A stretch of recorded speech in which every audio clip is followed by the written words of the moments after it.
Good morning, ladies and gentlemen. We welcome you to the webinar, which is devoted to a very topical issue on indoor environment quality and health, evidence, best practices, and lessons learned from the COVID-19 crisis. This is a webinar which is organized in cooperation between two policy areas of the Baltic Sea region strategy, which is policy area energy and policy area health. And well, the cooperation between several sectors, it's a key issue nowadays in looking for the best solutions, because none of the sectors can resolve challenges by itself. And well, I believe that this seminar will give us a lot of good answers to questions we have in our heads. And well, probably we'll keep some questions to think about after it. My name is Olga Bogdanova. I'm from Latvia. I'm a PhD in economics and transmission system operator of Power of Latvia. But well, I would like to give the floor with a welcoming speech to the main ambassadors of policy areas which are responsible for this wonderful webinar, because, well, I will just moderate it and try to make it interesting and warm for everyone. But please, I would like to invite to the scene the ambassador, as I said already, policy officer of Northern Dimensions Partnership in Public Health and Social Wellbeing, Mr. Imants Gross. Iman, please, the floor is yours. Well, thank you, Olga, and good morning and a warm welcome to all of you from the side of Policy Area Health to this event with presentations and discussions about the indoor environment quality and health. We have always very much appreciated the opportunity to have a dialogue with other sectors, as Olga mentioned, at the annual forums, because it is so important to engage all relevant stakeholders of the society in the debate and actions to achieve better health and social well-being. We therefore are very happy that we this year have been able to engage with PA Energy in order to organize this joint program with all the esteemed guests and experts we have with us here today. It is a perfect manifestation of the principle of health in all policies. And I'm glad that we have managed once again to step out of silos and talk across the different sectors to present new research and solutions, best practices, and to discuss needs and possible future collaborations with the aim to strengthening public health and well-being for the peoples in the Baltic Sea region. Recent reports are showing that polluted air and unhealthy indoor climate are closely connected subjects and make up for the largest health threat to public health and well-being, with millions of excess mortalities each year. We also see that health is more and more coming as the strongest argument in calls for urgent action to the climate crisis. An example of this is the joint editorial published recently by more than 200 health journals worldwide, urging leaders to take measures to stop the greatest threat to public health. As said in the program description of today's event, we hope that it will contribute to a mindset change around the topic and emphasize the benefits and healthy indoor environment provided by energy efficient and other technical solutions, regulations, and guidelines for it. With that, I wish you all an interesting and rewarding seminar, and for the panelists to engage in dynamic discussions that will clarify and point out new initiatives and collaborations needed for solutions to the challenges and problems we face. Thank you. Thank you, Imants, for this inspiring speech. I would like to give the floor now to Ivars Emersons, who is a coordinator of policy area energy. Please, Ivars, floor is yours. Good morning, dear participants and experts. We, as the organizers, are very honored to have you all here today to participate in these discussions with your questions and to witness how two policy areas can come together and create greater good for all of the region. Imants pretty much described everything very beautifully, so there's really not anything much to add there, but I really like what he mentioned, that health is really the main point in many of the policy areas. And I would like to mention that energy efficiency principle that is in directive, that energy efficiency comes first, is also a principle that should become more integrated in other policy areas. So therefore, I hope that we can bring health and energy efficiency together here today and for you all to witness. So I wish you all a productive seminar, new knowledge, and hopefully new energy to bring energy efficiency and health together in future policy making. Have a nice seminar, everyone. Thank you, Edwards. And as colleague already said, well, there is a complicated issue, how to ensure healthy environment, how to achieve energy efficiency, and how to actually have smaller bills of our final consumers. And we have a wonderful panel of our experts, which come from different countries, from different spheres. And let me introduce you, well, the people who will help us to go deeper to the topic and look at it from different aspects. We have Associate Professor Ivars Vanadziņš, who is Director of Institute of Occupational Safety and Environmental Health of Latvia. We have Miss Tuuli Heinikari, who comes from Finnish Lung Health Association from Finland, and she has very strong hospital background with more than 10 years of practical experience in Helsinki University Hospital, and actually works as a consultant in tuberculosis projects and Lung Health Association.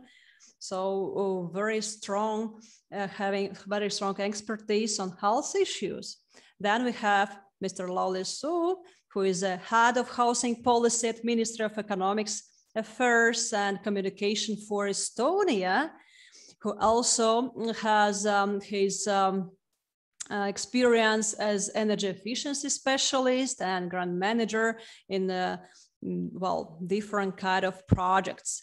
Then we have Jānis Šipkovs, who represents a company working deeply on data analysis, Energodati LV, and he has a long list of projects where the solutions were provided on smart data proceeding. And we have also Ms. Dia Bahopia, who comes and represents the company Sweco from United Kingdom.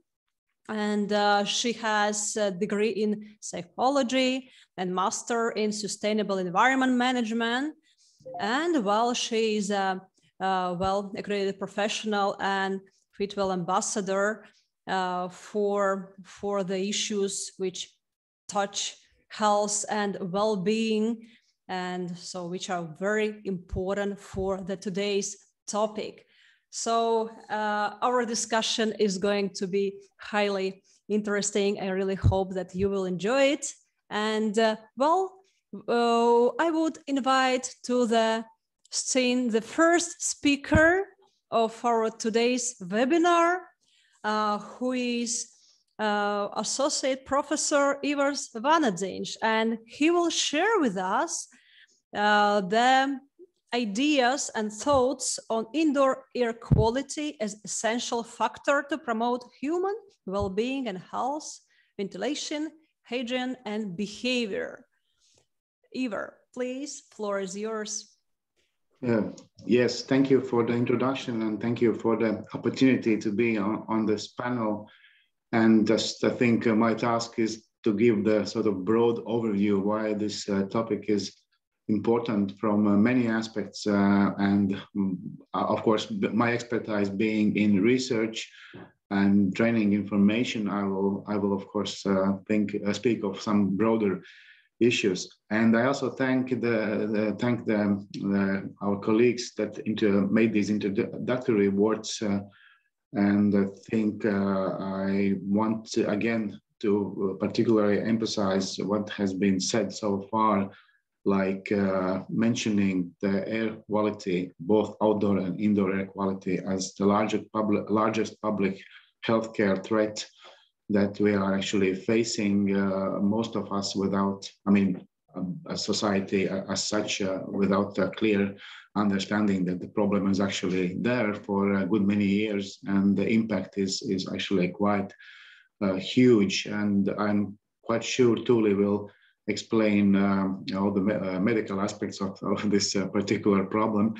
And I think it's also important to mention that this really and truly is a problem that is not only with the health sector or with the environmental or with the energy sector, but it shall be a joint effort because I think it concerns many aspects of our lives. And I think we're often overlooking, and if you would ask a person on any of the Baltic capitals, what does he think or she think is the largest energy consumer in the European Union, I think nobody would probably say that it's an indoor air premises, or the indoors, actually, the places we live is the absolutely largest single energy consumer. So these are very, very important issues, and I'm just I will just try to give you a broad overview and prepare the background for the other colleagues here on this panel in this webinar.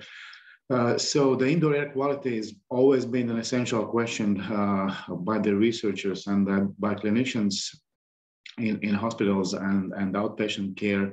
But I think the problem is that it's still sadly overlooked in many countries, and the Baltic Sea region is only to some extent an exception, but also around the Baltic Sea, I don't think all the countries have a similar understanding and similar policies with regards to indoor and outdoor air quality. And I think the awareness is just not there, that it has a really significant long-term health effects, and is definitely a huge economical problem as well. And I don't think most of persons in Baltic states would understand that. If we, for example, take Latvia as an example, their calculations by experts shows that the air quality is causing approximately 1,700 deaths a year. It's actually double as much as if we combine the road accidents, the drowning, the fires and suicides. It's double that amount. So the awareness is just still maybe not so much there as we would wish it to be. And it's often and sadly mentioned that the COVID-19 has to be also thanked for some things. And this terrible pandemic on the house it's causing, of course, it's only partly the topic of today's discussion. But the good thing is that one of the few good things is that it has brought this issue into a spotlight, so to say. The indoor air quality, especially during this year, the evidence is piling up that the indoor air quality is a really important aspect for the risk for the prevention of spread of the virus. Still, it's not so sufficient if we talk about the common understanding and information. And most unfortunately, it is not a simple problem. The indoor air quality is not a simple thing that can be really easily solved. There are so many aspects of that. And of course, I think the most important thing to start with is that indoor air quality is actually a result of outdoor air quality to a large extent. And if we talk about that, these aspects, it is important to remember that if we look at the global pictures, for example, this is pretty global, the 10 top global causes of death. as by the World Health Organization. And we see, for example, the chronic obstructive pulmonary disease, which is one brilliant example of long-term exposure to bad air quality. It's among the leading causes of death. Especially, it's true also not for the global situation as such, but also for the high-income countries. And Baltic Sea region would definitely qualify as one. And again, here we see that the upper respiratory system is to be blamed for many deaths every year, annually, across the Europe and other high-income areas of the world, and also globally, as I just mentioned. So clearly, this is an issue. And I think if there are many ways to look at the problem, but just to give the big picture again, is that when politicians would ask us, the researchers, okay, what is responsible that people are dying prematurely, people are dying too early? And the good answer would be that there are many reasons, but air pollution, both ambient or the outdoor air and household air pollution, is among top 10 always, and very often among top 6 of the main reasons why people are dying prematurely, and this is, I think, not a really good thing to be accepted. Of course, the situation is rather different across the world. So this is the big picture. If we look at this, so we see, of course, the areas that are always been known for a poor air quality, and Europe is in a relatively good situation. But having said that, I still don't mean that it's in a brilliant situation, because if we look just like Ivars, I think, was that who mentioned that if we look at the reports by international organizations, and also if we look, for example, at the most recent Europe report by European Environmental Agency, the air pollution is actually mentioned as the largest single threat to European lives. And the reason why we are so worried, there are many reasons for that, but of course it shortens our lives, as just like I said earlier. And there is a lot of high quality scientific research backing up, and there's also some efforts to make it more publicly known by sort of the more general research related articles, and they really show alarming data. So especially for South Asia and these countries, this is really, really alarming. But as I said, this is not only the Asia or China or India that we have to be worried about. This is also Europe, and this is also the northern part of the Europe, at least in some cases. Just to give again the large picture, the most recent data from European Environmental Agency, we see there's, of course, that there are typically the areas that we have to be worried about, but this was for particulate matter 10, so the large dust particles, and this is for PM2.5, so the smaller dust. And unfortunately, it also, especially this picture, also gives us another thought that the current monitoring systems, are they really up to the task? Are they really sufficiently showing us the real situation and the real problems? And for example, here we see that, okay, this was a very special occasion, but a very bad coincidence, but we do not have data for Latvia, for example, for 2019, at least not at an official level. So the monitoring systems shows us that the situation is not that bad, and it is clearly improving thanks to many policy efforts across Europe during last 5, 10, 15 years. But there's probably still a long way to go, as the health effects, and Tuuli will, I hope, will explain more on that. The health effects are very, very stretched in time. We are now paying the price for air quality 10, 15, 20, 25 years ago. That's how it works, unfortunately. Okay, so just to give you, again, a brief overview on indoor air quality. It's a very broad issue and very inclusive one, because it really concerns many things like the air quality related issues in the first place, meaning the ventilation, air exchange rates, materials used during construction.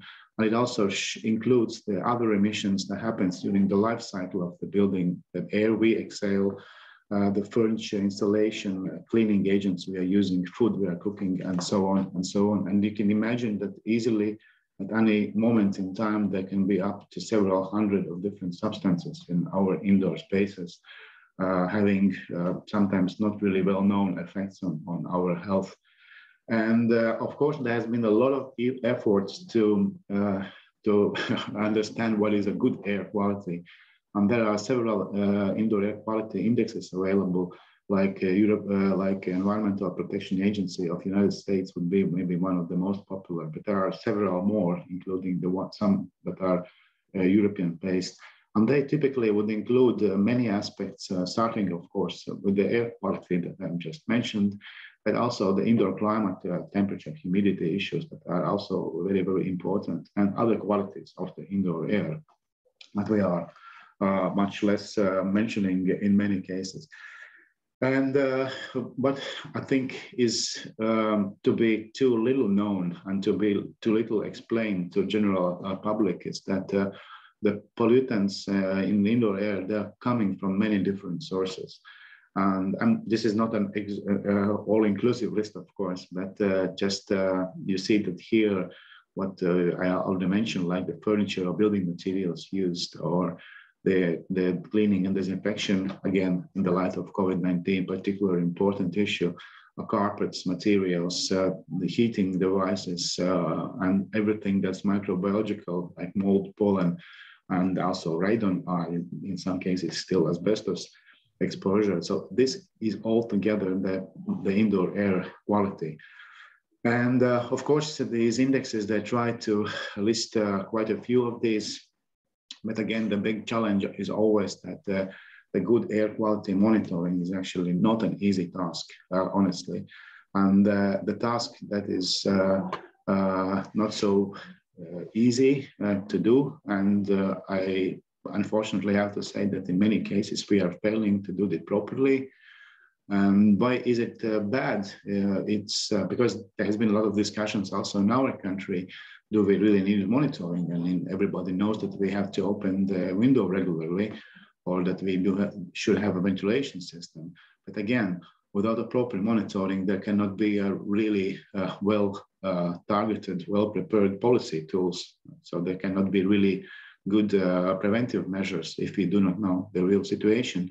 And of course, the CO2 is one of the most popular indicators that we are using. And I think maybe 2 years ago, very few people knew about CO2. Now I think the majority at least have heard it.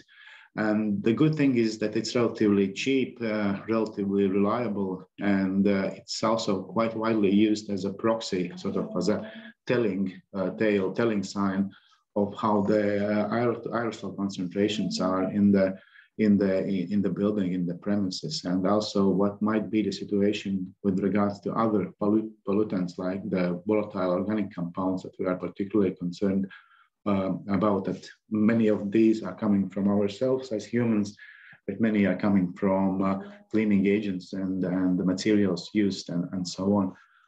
And so on. And then just to give you a brief glimpse on the situation with indoor air quality, taking our country as an example, and the Nordic region, the Baltic Sea region as such, I do believe that the level of data available is very, very different in our countries. And Latvia, unfortunately, is among those that are lacking systematic monitoring systems. We have really some ad hoc data only, and ad hoc and random. I would use the word. So if for example, a journalist is asking what is an air quality, I really cannot answer because we just do not know. And that's a bit worrying because, again, we cannot plan good preventive measures or good policies to improve the air quality and health and economics as such. Just a few numbers that shows that in some areas it is not that bad actually. This is a small study done by or supervised by the State Construction Control Bureau of Latvia, responsible for the safety of buildings. In February 2021 and March-April 2021, we did together with them a relatively large sampling and monitoring of shopping centers in In Latvia, it was 300 sites in February and 440 sites in March, April. And you can see that in general, the air quality, if we use the CO2 as an indicator, is not that alarmingly bad. It's much worse in a small shopping centers, shopping areas, and particularly in old buildings with the functional ventilation system. So you see that it's maybe not that bad in this area. But then again, if we would look, for example, at the report prepared by by State Health Inspection, that is providing WHO monitoring program on school air quality. And their reports are rather alarming, I would say, saying that only around 10% of the public school buildings have a good air quality in their rooms. And our institute and our laboratory, we have done during the last 20 years many thousands of indoor air quality measurements, and I can say that in 60, 70, 80% of cases in working environments, we see alarmingly bad indoor air quality. Again, this is not systematic, so we cannot really base much on that. And there are, of course, some random research. I think this is just an example of the one we did very recently on so-called biofilters or bio air quality improvement tools, so to say, or the green walls, the plants that can help to improve the air quality, and then it shows that they do have some effect. But again, this is not a very systematic approach. Okay, and then the last slide, and then I will go forward to my colleagues. It's certainly a short and long-term problem for health and economics. I think, honestly, that the understanding level is still not sufficient in most of even the Baltic Sea region countries. COVID-19 helped us as an eye-opener, and I'm glad that this effort is happening here today to bring different policy makers together, that the effects should overlast the COVID-19 and should go on in the future. And I also think that the legal requirements and monitoring tools at the probably European level is absolutely essential to be aware of the real situation and the most efficient preventive measures. Thank you for your time, and I give the floor to my colleagues. Well, thank you, Ivars, very much for your presentation, very interesting and detailed. Well, I would like to ask you one question. You highlighted how complicated is the issue. So how many aspects overlap there? And definitely the total social understanding about the problem, which you cannot touch today. Well, the health issues will appear after some time. And definitely the total social understanding of the issue is crucial. What's your feeling and evaluation? Do we have some progress on this social understanding of this huge issue? And well, probably what could be done in order to improve it, to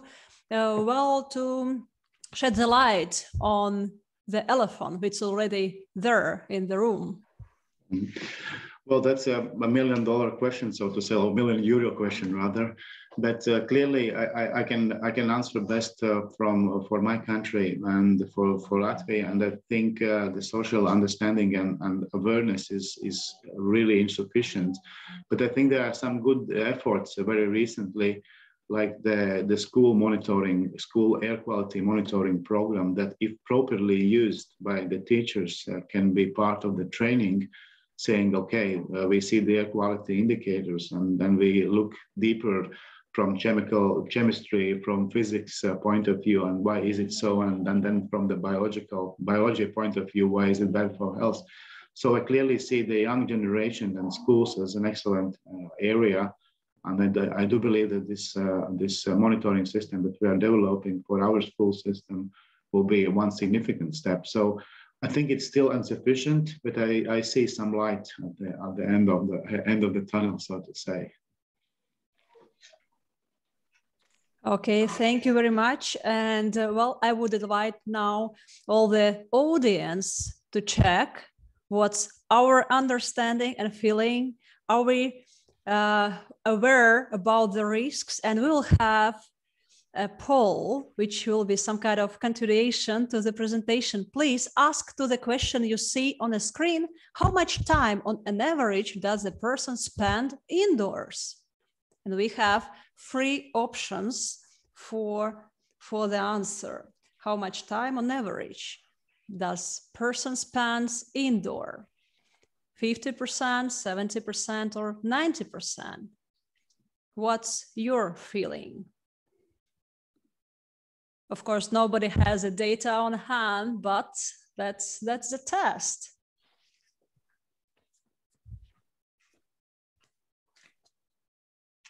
So please make your choice on how much time on average.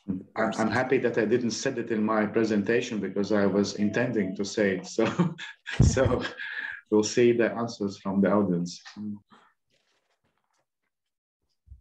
Okay, the voting is finished, and now the results will appear on our screen. The majority believes that it is 60%, well, 70%.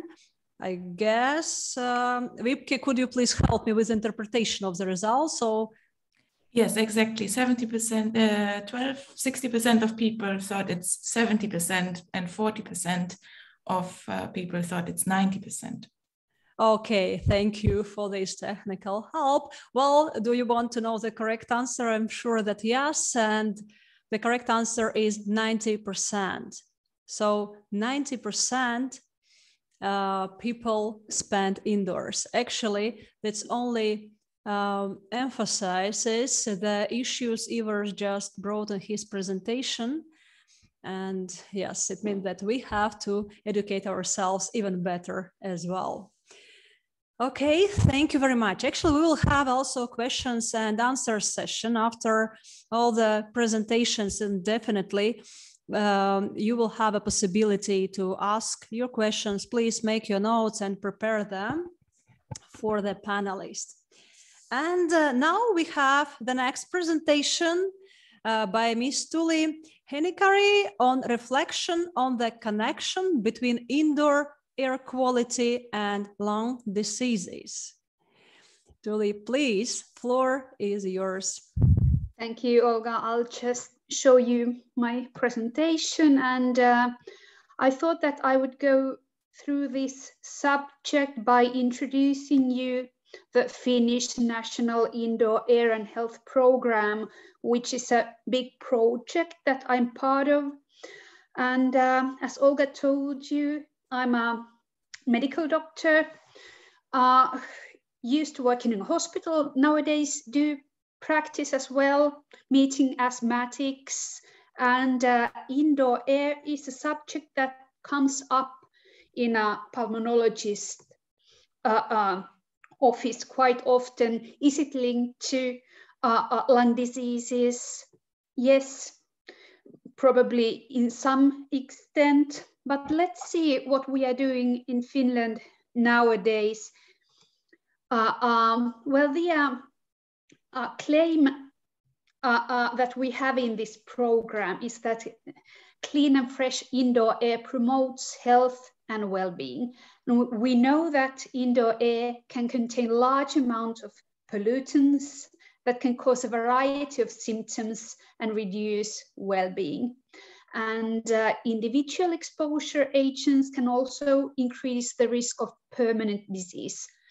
We know there's a link with radon to lung cancer. We know that there's not that strong link, but a link with molds and asthma in children, and in some extent with adults as well. We know that if there's exposure to cigarette smoke, there's an increased risk of COPD, lung cancer as well. There are many things that affect. And the primary principle in Finland is to prevent and reduce indoor air exposures with strict regulations and by intervening on damages in the buildings. Well, in Finland, major steps to solve problems related to indoor air has taken place for quite some time. There is legislation, guidelines, guidance, research, and the levels of most of the relevant indoor air pollutants are lower in Finland compared to the rest of Europe. But in other hands, there are perceived symptoms related to poor indoor air quality, and they are really common in Finland. This is a discussion over here that people don't feel well inside their houses or workplaces or schools or daycare buildings with children. And there's a lively public discussion on indoor air problems and a certain mistrust towards public authorities and building owners.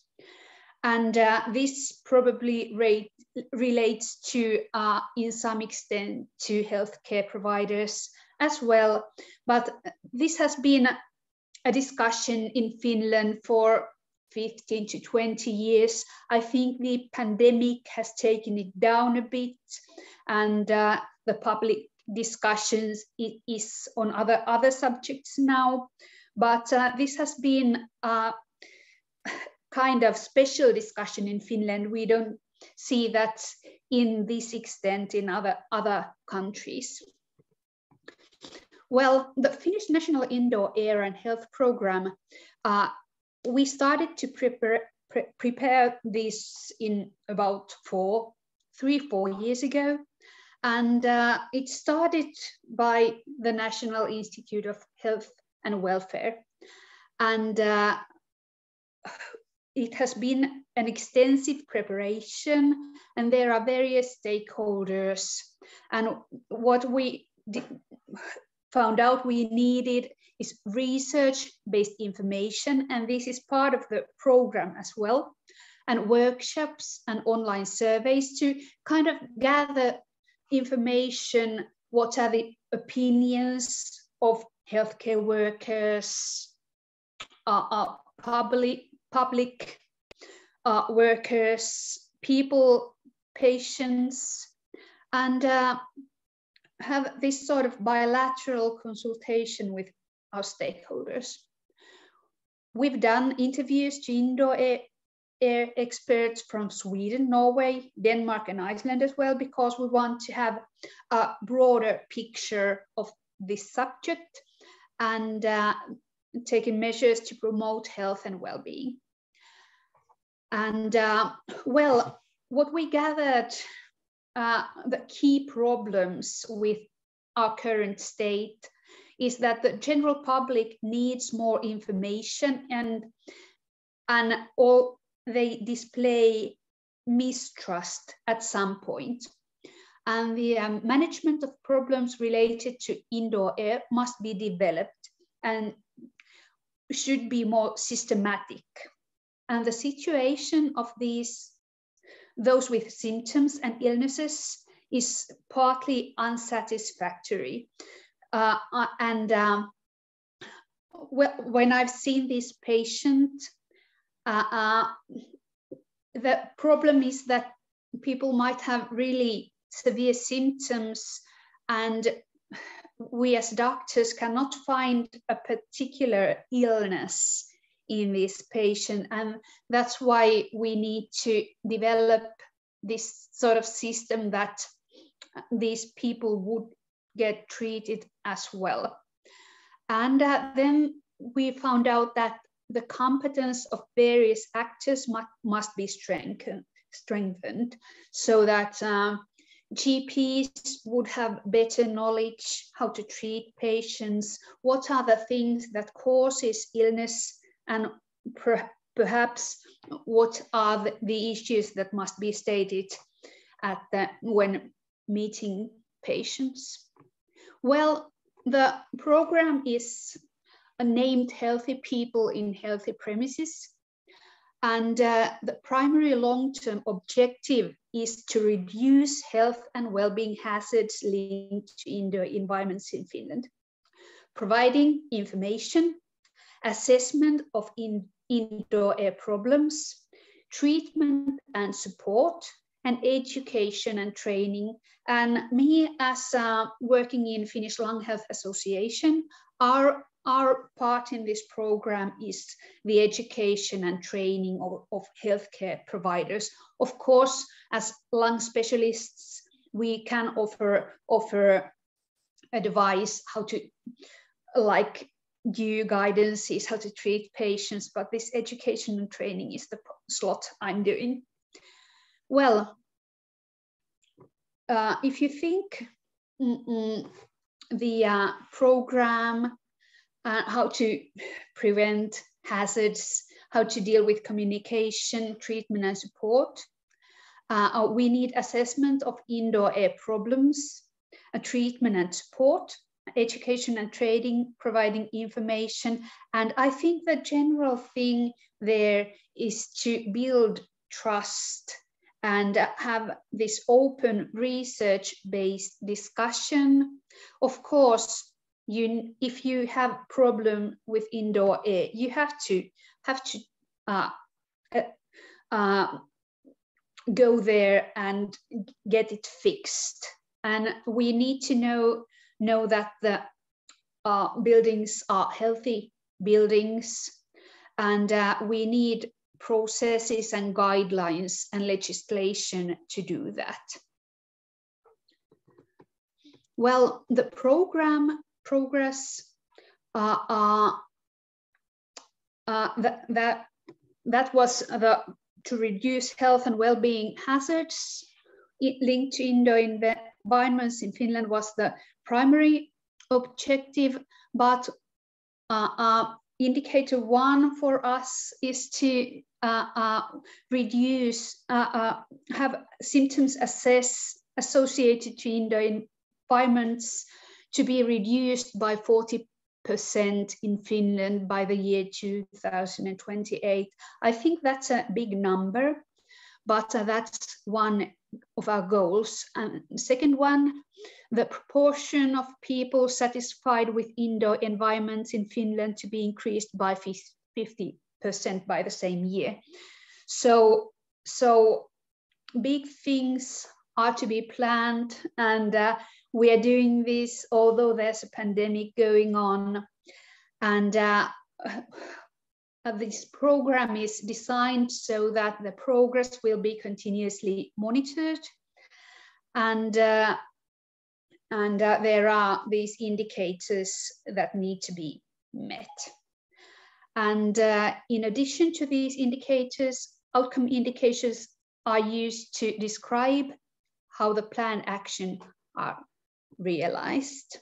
Well, this is the outline that we have. The preparation phase been done, and phase 1, we are there now.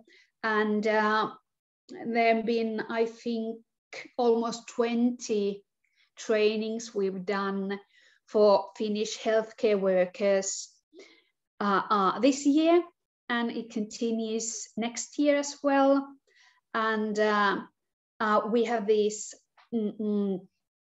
internet-based trainings we've done, and this program is designed so that it will further take shape when we are doing this. But this is an important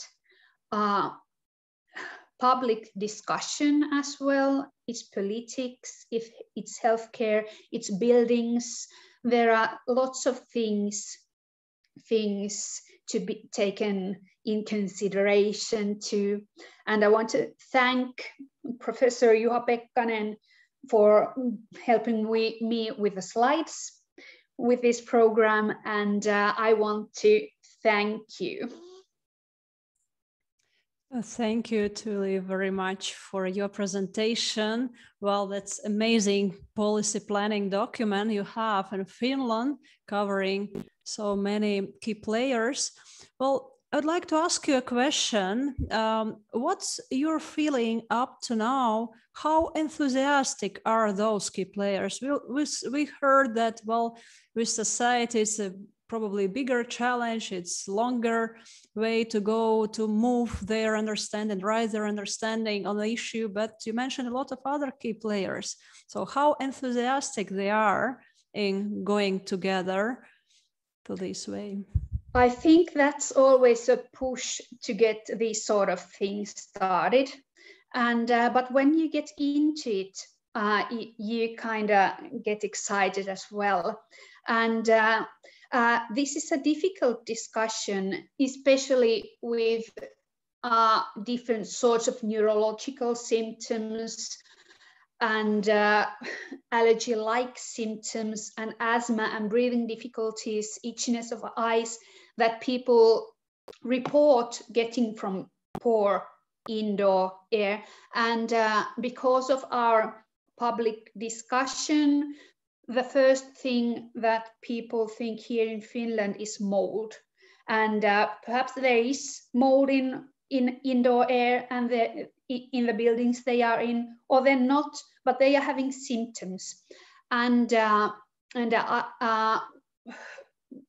it's very difficult when people have strong opinions when going to doctor and they have already decided that this is the main reasons I'm having symptoms, to then go through the symptoms and bring like science-based knowledge of what probably causes the symptoms and probably not, and to have this sort of non-polarized discussion about things and what is happening in their bodies, is dangerous, what's going to happen. And this is the sort of things we're trying to do with this program.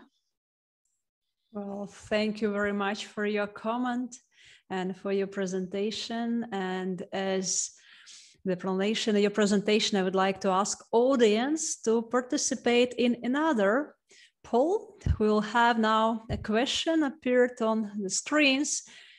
And the question is this statement true or false? Concentration of some pollutant indicators can be 2 to 5 times higher indoors compared to outdoors. Do you believe that this statement is true, or you think that's false? Concentrations of some pollutant indicators can be 2 to 5 times higher indoors compared to outdoors.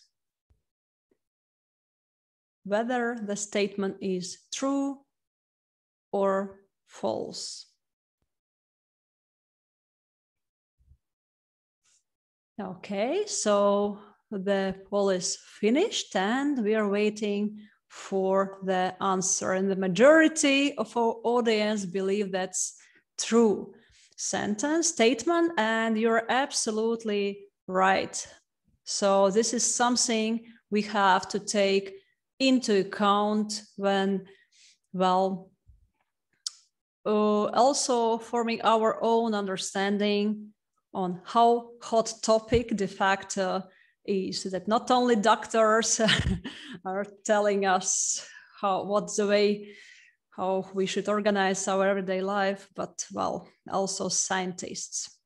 Well, thank you, Tuuli, once more for your inspiring presentation. And we have now next speaker, Mr. Lauri, who is from the Ministry of Economic Affairs and Communications for Estonia, and he will share with us best examples for national guidelines aiming to ensure adequate ventilation and indoor climate in existing buildings. Lauri, please, floor is yours. Hello, everybody. Yes, I'm Lauri, and I work in a Ministry of Economic Affairs and Communications. And as Olga mentioned a bit earlier, that my background is related mostly with apartment buildings, and therefore I will concentrate on that sector. And as at least in Estonia, I reckon around up to 50% of the people are living in let's say older apartment buildings or apartment buildings built before 2000. It is the largest sector where we must deal with indoor climate. And well, this slide is maybe a bit embarrassing as I'm not the health expert, and the numbers here are clearly outdated. But I can excuse myself saying that it was one of the principles or slides or the numbers how we managed to change the way the ventilation system or ventilation or indoor climate in older apartment buildings are dealt with. So very big thanks also to Tallinn Technical University from where I got or stole many slides, but this is definitely one of them. And since then, one of our mantra have been that you can't save energy on the cost of indoor climate. And this is one of the key principles. So all different kind of measures state provides to the apartment buildings or this apartment association, there must be something to be done with the ventilation system. This is a must be. And now I show the three most common, or even I think 99.9% of the ventilation systems which are now are being used when doing the deep renovation. Of course, it must be said that if there is no deep renovation carried out, the apartment owners don't want to use different subsidies or measures from the government side, and they want to renovate their building partly. It's hard to intervene there, but as we see, at least some fresh air valves, and probably in many apartments, the exhaust air related systems is the market practice. But I will concentrate on these systems which are mostly done when doing the deep renovation in apartment buildings. And this first one is it is used quite rarely because of the quite high cost and the ductwork installation, and it is very common in new buildings. But in older apartment buildings, it's quite logical why it is very hard to establish, especially when the ceiling heights are not so high. But in some smaller apartment buildings where the planning of the apartments are reasonable, it has been done. And of course, this kind of system is probably the best one, as it is autonomous for every apartment, and it can be regulated based on the needs of the people who are living there. The other one is right now the most common system which are used when renovating the apartment buildings. We call it the central system, and it is most common on up to 5-floor or 5-story buildings. And in most cases, we can use old ventilation channels or shafts for the exhaust air, and for the supply air, these new ventilation pipes are installed on the facade and under the insulation. The positive side is the works for the apartment owners are really minimal, basically the same when you're just doing the fresh valve, just doing the hole to get the fresh air. So it really helps to, let's say, the sell or helped to sell this solution. And it's quite high energy efficiency and it works.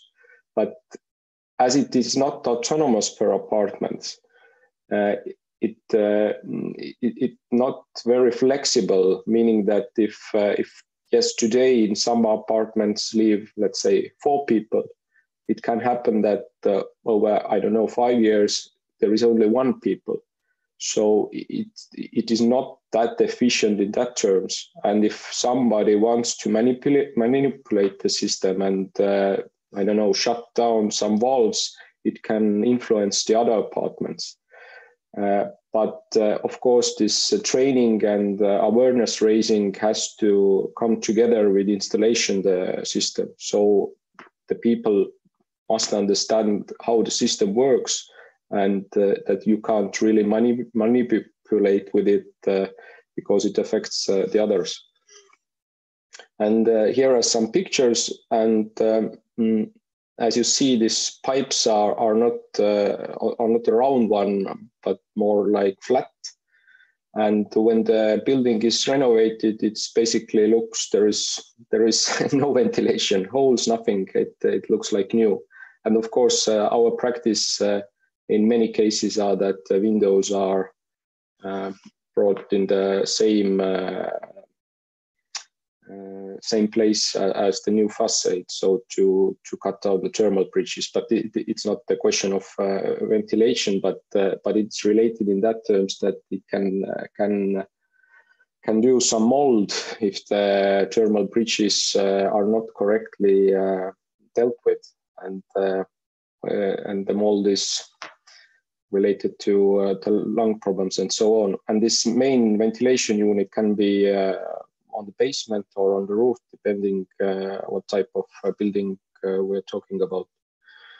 And the other most common system is the unit with heat pump, and this heat or energy goes back to domestic hot water or to the same heating system. Very similar to the previous one, minimal construction works, and this is the best solution for higher buildings because the surface there is not enough surface to install all the pipes on the walls. So we can't install this previous system in many cases. It has been done, but it's quite challenging. So therefore, this type of system is more flexible and easier to use. But there is a problem because if there should be a lot of this type of buildings, it doesn't work very well with district heating because in the summertime you don't need district heating because it gives you the hot water.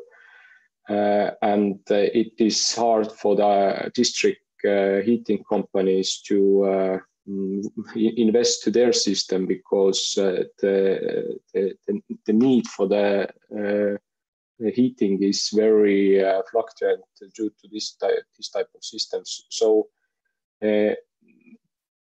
these are not the best solution when you are talking the scalability, but it really helps the bigger buildings. And it also very good when the installation of this type of system is very well,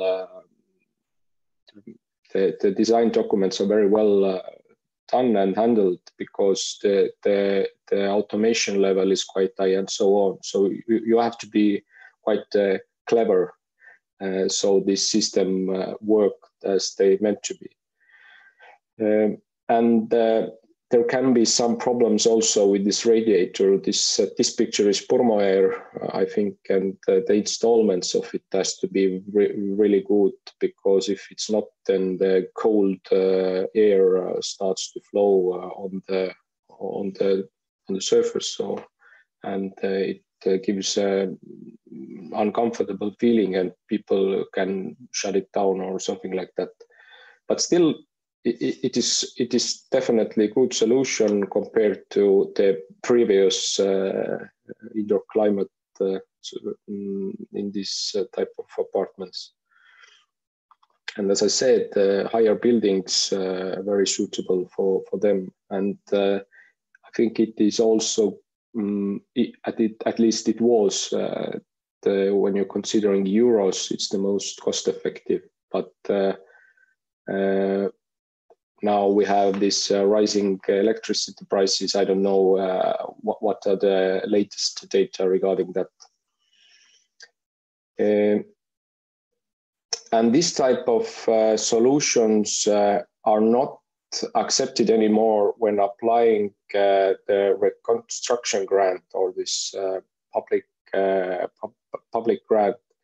It was in force, or it was allowed during 2010 and 14, but there was a lot of problems with it.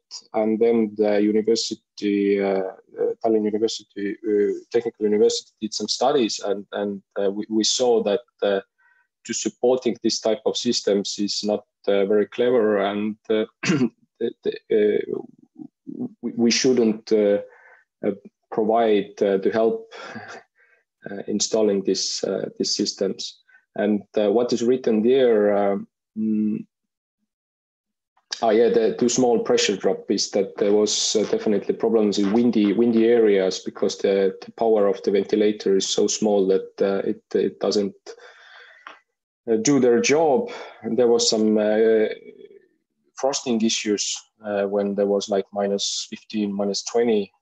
Due to this type of minuses, the heat recovery was quite low, too high noise when you put the last speed, and the wet rooms are not solved, or the apartment is not solved in a holistic way, and that's why government doesn't support this type of solutions anymore. But I know that definitely some of the buildings are still using it, and probably in let's say in smaller apartments, in places where there is less winter in Estonia, less wind, people spending not so much time in their apartments, it's okay solution, definitely. And I was mentioning this type of study which was carried out from 2015 and 2017, studying different type of systems, found out that most of the cases the outcome was okay. They had some problems, but well, I think it's the question of the learning curve, and now definitely the installments are done with much more quality. People are much more used to it, and so on. And basically, the first time in history, the people who are living there have adequate ventilation. At least, if they want to use it in that way, they can have it. Of course, we can't cut it down the problems to the minimum level when people want to manipulate the system and so on, but still they have the option. So the evolution, the first requirements came 2010, but it was too early still to implement the different type of solutions, and therefore still the natural ventilation was a big, let's say, one of the most common solutions. And this the last solution, which is not right now granted anymore. but the first heat pump systems came and first central system, and we saw that when the new financial period began in 2014 to 20, and the measure started 2015, we changed completely the requirements, and right now the next financial period, we probably will continue the same system with probably maybe some minor changes regarding the parameters of ventilation systems. And with this type of systems, we are renovating around 100 buildings per year, but we should renovate a lot more with that, but well, better than nothing. Well, thank you from my side. Well, thank you, Lauri, very much for your presentation and a very inspiring practical experience. Well, I would like to ask you a question. You mentioned that, well, of course, sometimes there might be people who have other opinion than others. If all the apartment house wants to have that ventilation at the process of renovation, then somebody could disagree with that. Well, how did you cope and probably still cope with that cases?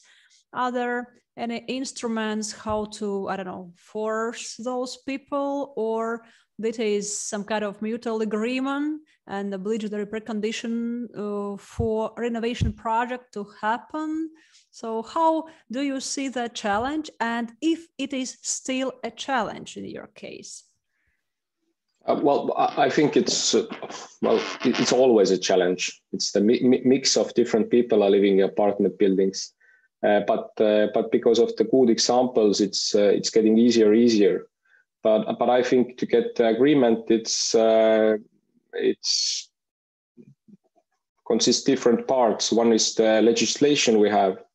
So basically, majority decides over the minority, and you really don't have something to say, and law supports the majority in that terms, that even if you're against the ventilation, you still have to do it. But yeah, the good examples and explanation and trainings and all this minority is getting smaller and smaller, or at least their voice is getting. We don't hear the voices anymore, and of course, this COVID helped us to explain it even better. And I think during the last year there has been more articles in the press regarding ventilation in the residential buildings than in, I don't know, past 20 years. So it did a lot of good also for us. Okay, well, thank you very much for your presentation and comment.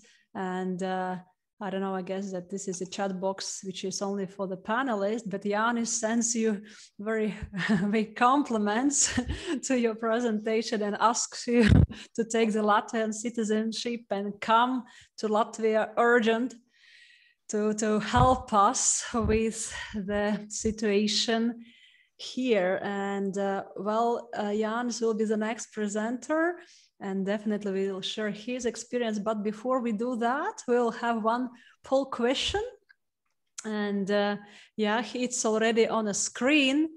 And well, dear audience, what's your answer for that? If an employee has access to a view window desk, how much longer would that employee sleep as compared to an employee who doesn't have an access to a view window, sorry. So 21 minutes, 46 minutes, 58 minutes. So that's an employee who has access to a view window desk, and how much longer that employee would sleep as compared to an employee who doesn't have access to a view window. Just statistics and facts.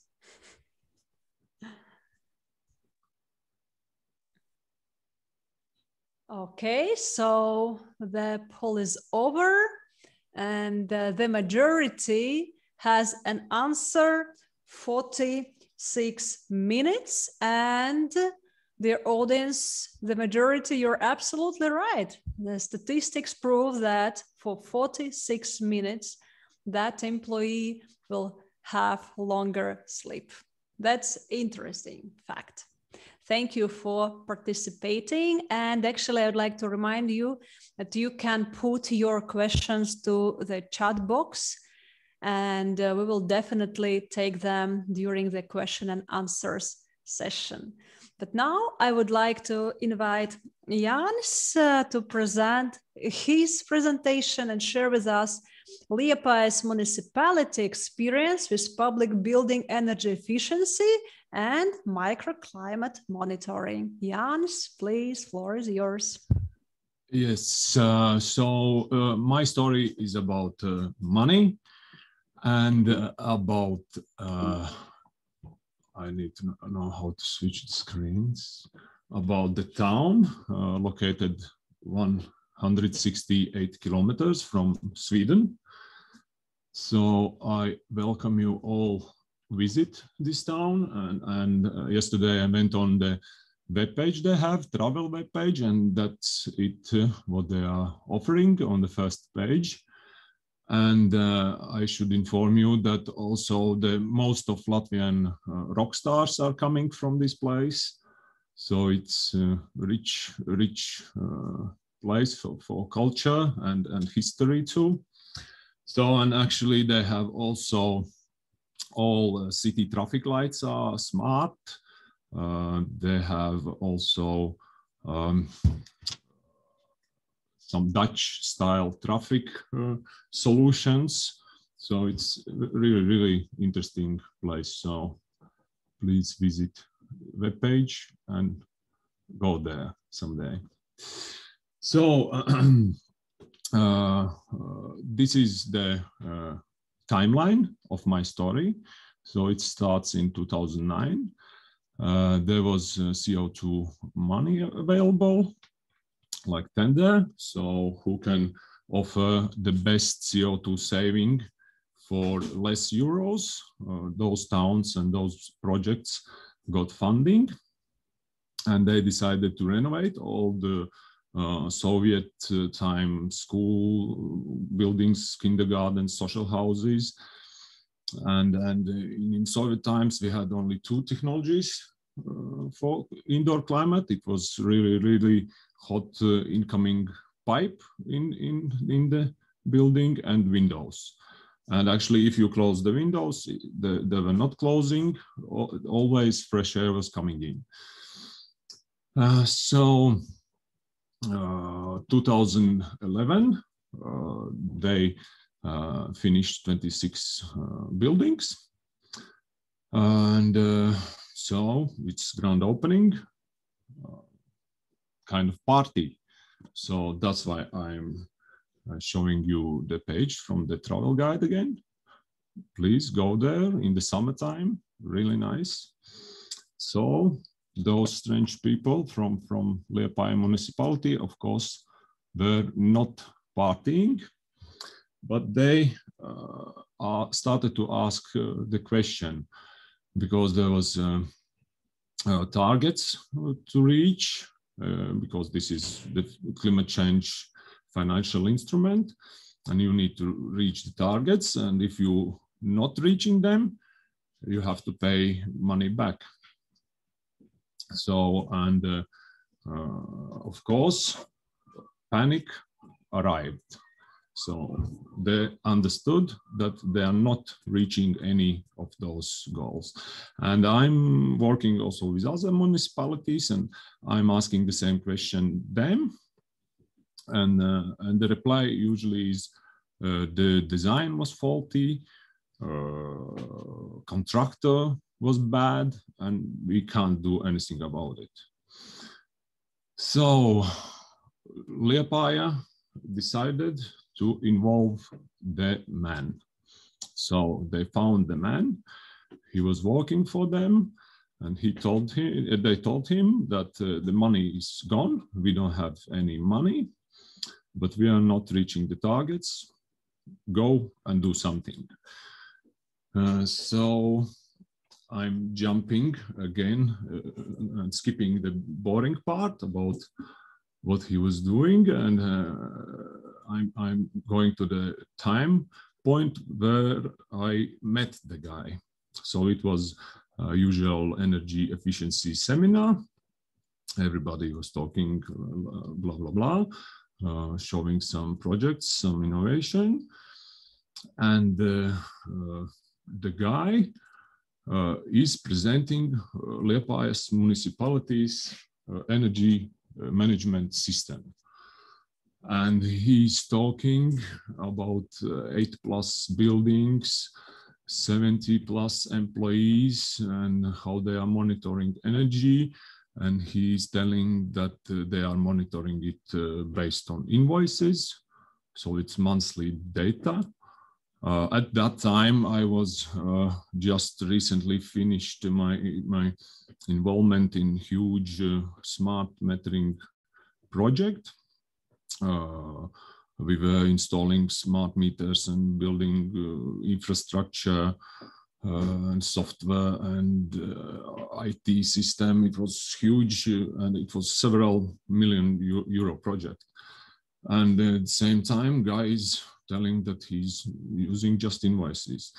And then he told also that he bought 10 cheap CO2 data loggers to do the job. And it was also funny how he was explaining how they are doing this.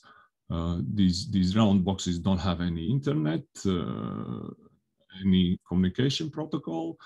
So he's just giving the box to the some employee.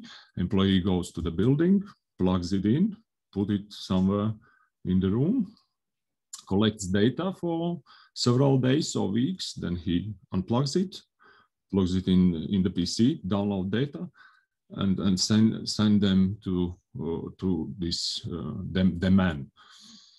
So, but usually my experience with municipality employees is that they are not very much motivated.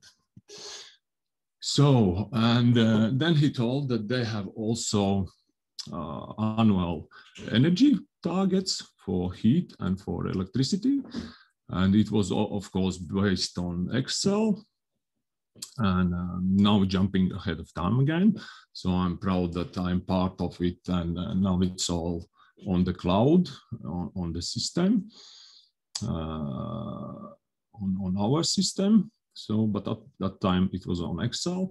And if you reach the targets, you get the carrot, and the carrot is small addition to the budget. And recently I was visiting the social house and experienced once again the positive mood of all maintenance people. And they told me that 3 years ago, they bought for this budget money, they bought a coffee machine. So positive mood with small bonuses. So in 2016, they got official ISO 50001. 2019, I got the contract to put this all on the cloud, and we are still monitoring that and doing that. And just last week, they got 3 awards on most efficient building award, and the whole system, all this management system got them minus 20% in savings. So that's the proof they got the award. You can write down the address, Google it. It's a really nice building. They just finished. And they are not stopping. For example, this is the municipality office building. The major is sitting there. So it's historical building. And once again, this year, I don't know how, they made minus 9% again with some smart heating adjustments. they're doing all the time, and you understand the historical building, you can't just insulate in some kind of insulation. So this is really, really great. And I asked them about the general feeling, and the general feeling for them is pessimistic.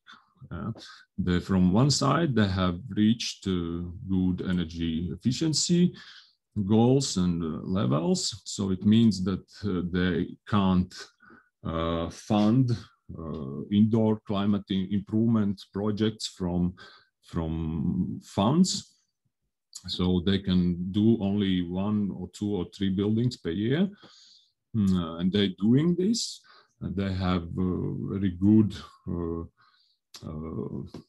plans and everything. They understand everything, and they want everything automated, and each room controlled individually, and they understand all issues with human factor and so on.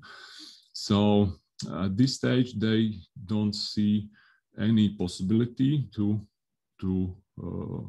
make ventilation in every school or every kindergarten. So that's it. That's my contact information. I'm on Twitter, LinkedIn, everywhere. Just contact me in any case. Well, thank you, Jans, for your very practical example and experience you shared with us. Well, I have a question to you. Well, first of all, of course, you also gave a background about Liepāja municipality, that beautiful city. But do you also have interest from other municipalities? How strong is that interest? And well, I do hear the statement you said that, well, actually, Latvia probably is not an exception, but usually people do understand the best figures when they see the bill compared to, well, today's bill compared to the yesterday's bill. Well, that's a very, I would say, powerful motivation for them, but well, are they aware then how to make that information visible to them and how to get an interest of those people to go for the project? So my question is, how active are, well, other municipalities, as you touched the municipality projects in your presentation? And what could be the way how to raise this interest? It's a little bit strange because this Liepāja success story is 3 or 4 years old, and actually no other municipality is following or copying the approach, and that's a little bit strange, and I can't understand it. And one side we are thinking about is to go for open data, maybe. So actually we presented one idea in hackathon to make all flat house invoices public on the map. Just you have some list of the best to worst building, and then maybe the same approach we need to for indoor climate and energy use also for schools and kindergartens, because otherwise there's so much people involved, and obviously those engineers who are visiting these kind of seminars, we are not enough to bring it on mass scale. Well, thank you very much for your comment and very detailed presentation. And now I would like to try to go straight forward to our next presenter, which also covers a very practical issue, example, and I would say even some kind of instructions for us what to do.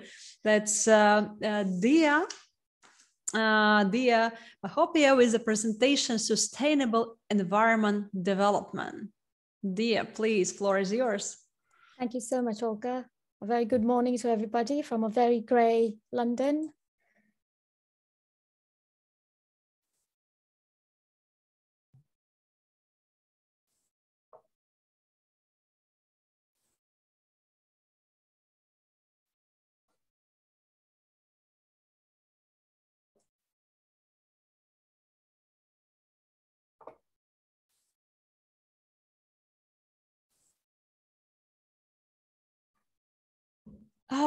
Just to start, I think I've really enjoyed each and every one of the panelists here, and I resonate each and everything that has been discussed. So here I am to bring Sweco's approach to sustainable urban development. Also just to give a window into what's actually happening at an industry level at the moment. And of course, the whole COVID-19 pandemic has opened our eyes to the lack of focus on some of these elements, which I think a lot of them have covered in great detail. So to start, all I'd like to say is the word sustainable does not hold true till people, planet, and profit are put at an equal level or are equally addressed. So before I move on, just a little about Sweco, who we are, where we are, what do we do. We're Europe's leading architecture and engineering consultancy with 17,500 full-time employees. We are in 14 European markets. We have 80,000 projects worldwide. And something that I'm really proud of is we have more than 50% group leadership by women. And 4.3% of the employees feel very proud to work with Sweco. So that's us, and Sweco stands for Swedish Consultancy. What we do now is, this is something that we all believe in very strongly, that what we are doing currently, or what we've been doing so far, is become even more relevant in the current times. So we are predominantly involved in these three segments: buildings and urban districts, water, energy and industry, transport, and infrastructure. Just to give you a quick glance at the topics that I'd be covering in my presentation, I'll briefly discuss Sweco's approach to the whole conversation of sustainable urban development, because we saw a lot of conversations today around apartment buildings, which I think is surely the future. Vertical living is surely going to be the future. And I'll briefly touch upon what's happening in the industry currently in terms of the treatment of the outdoor spaces, the very hot topic, indoor environment. I'll briefly touch upon the kind of frameworks that are out there, which could provide guidance, certifications which could be adopted, and a brief touch upon our work around different topics which we think are quite relevant, and we could share expertise, or where we could open up ourselves to collaborations. We at Sweco don't look at each topic or each area individually. We think that the city has to become an incubator for health. It has to encourage healthy, not only healthy living, healthy behavior as well. And we reach this by, of course, having inviting outdoor spaces, designing healthy buildings, and most important, which I think Dr. Tuuli touched upon, Professor Ivars touched upon as well, is training, training, education, empowering people with the right information so that they can make informed choices. In terms of the outdoor spaces, why do we think, of course, you can look at all these beautiful pictures from our projects all over Europe, our projects in Denmark, our project in Netherlands, where we have encouraged projects to undertake very elaborate plans for outdoor landscaping, because we saw in the poll that how important a room with a view is.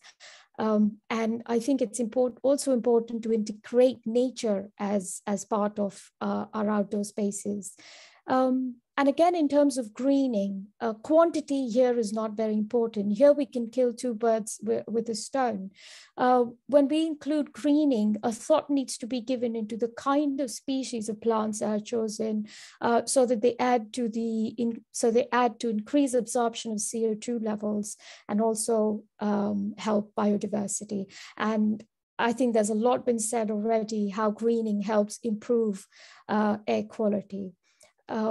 And I think I will be able to make a very good link between the two as we progress. Just a quick glance at what's been happening. If there are projects that do not essentially have the benefit of having a lot of space outside their project to make them green. So these are the kind of options that projects are going for. This is a car park. Would anybody believe it? This is a car park in Denmark, and our architects have included a green wall and a very interesting natural facade made from bricks. So this meets two purposes here.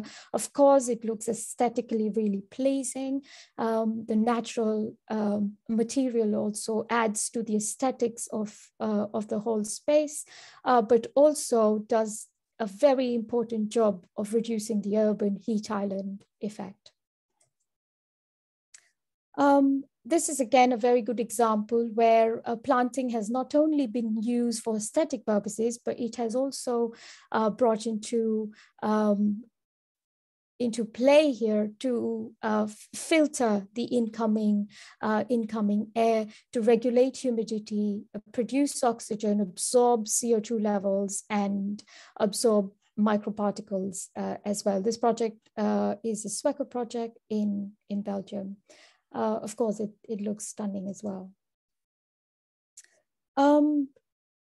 We mentioned a lot of schools here and how important it is to include the future generations into this conversation here. So even when it comes to designing spaces outside, children need to be also taken into consideration. The spaces have to be inclusive because this is where we introduce them to nature, to biodiversity. And I think children would be the best indicators for a healthy city. And I'm sure most people are aware how childhood obesity is a big issue even today in Europe.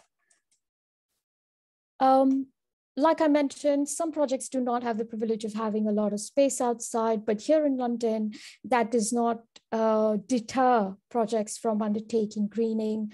So if you look at this project here, this is a project right next to the Waterloo station. Of course, it's both of them are proposed, so these are not real images, but these are the plans.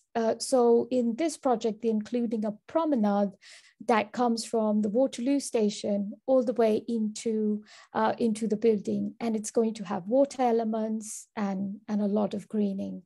And if you look at this project, 105 Victoria Street, again in London, where we are involved as building services capacity, I'm involved with the WELL certification and BREEAM certification as well.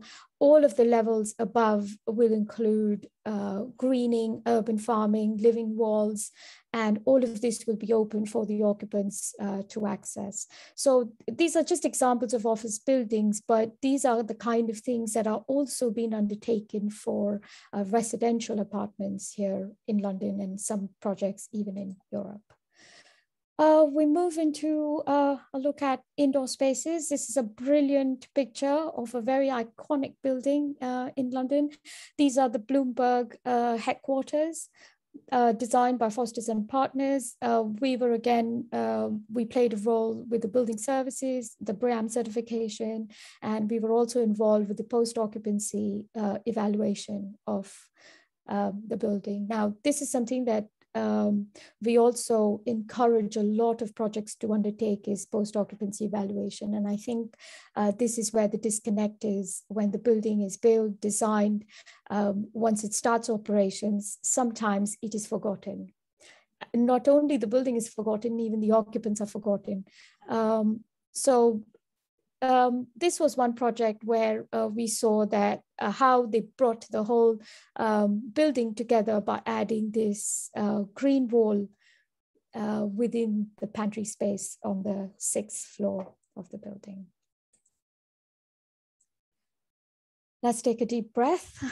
I will just briefly touch upon ventilations. A lot of conversations by Lauri, Yanis, around ventilation systems in apartments. Pardon me, I don't have examples at hand at the moment for apartment buildings, but to briefly touch upon what's happening with office spaces in the UK and all over Europe. Especially, yes, everybody wants higher ventilation rates. There is a lot of demand again after the COVID pandemic, and a lot of emphasis on higher ventilation rate, going up to 14 liters per second per person. But the projects that you look at on the right, 5 Pancras Square, which is in London, they went with displacement ventilation. Now, this was quite popular back in the 70s, but we're seeing a comeback of the displacement ventilation systems here in Europe, because also it's low energy, it's a lot of fresh air, but again, because of space restrictions, most projects don't undertake displacement ventilations. And in terms of mechanical ventilations, I think that's something that is still quite popular, not only here in London, but also in Europe. But what we are also starting to see is mixed mode ventilations, where projects would like to have an option where they have a mechanically ventilated space with really high spec media filters, which filter PM2.5 up to 80 to 90%.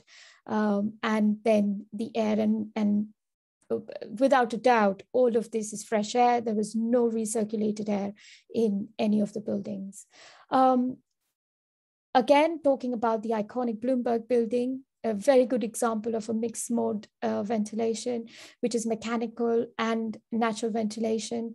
If you look at these copper panels, these are fins, we call them the breathable fins, where when the outside air is deemed appropriate, when the outside air is deemed less polluted, there is a capability where the building can move to natural ventilation. So this is an excellent example. Another thing that I'm starting to see picking up is openable windows. I know most of us were talking about bad air quality, and suddenly talking about openable windows sounds a bit far-fetched, but this is a very controlled approach to openable windows. Projects can include openable windows alongside sensors. So the sensors on the roof of the building and data from the local monitoring station is taken, and then the decision is made if the windows will be opened or closed. And then some projects like to add indicator lights at windows, asking the occupants if it's red, not to open the windows, and if it's green, they can surely go ahead and open the windows. I think this is just something that is really picking up here, especially in London. And this is where I'd like to connect the greening of the outdoor spaces and the ability to have something like this, mixed mode ventilation and openable windows. So when you have a green space outside, automatically there is lesser pollution outside, and it just enables the building to opt for options like mixed mode. And of course, without doubt, both of them help with energy consumption. Both of them very beneficial for occupants. Again, a favorite topic, very close to my heart. I'm sure Yanis will agree with me. Air quality monitoring and reporting. So air quality monitoring has been happening. Outdoor air quality monitoring is quite common. But we are starting to see an increased demand in indoor air quality monitoring as well. So projects like to opt for indoor air quality monitors, which are married to the PMS system, which again informs the ventilation system to pump in fresh air the minute the CO2 levels go high up.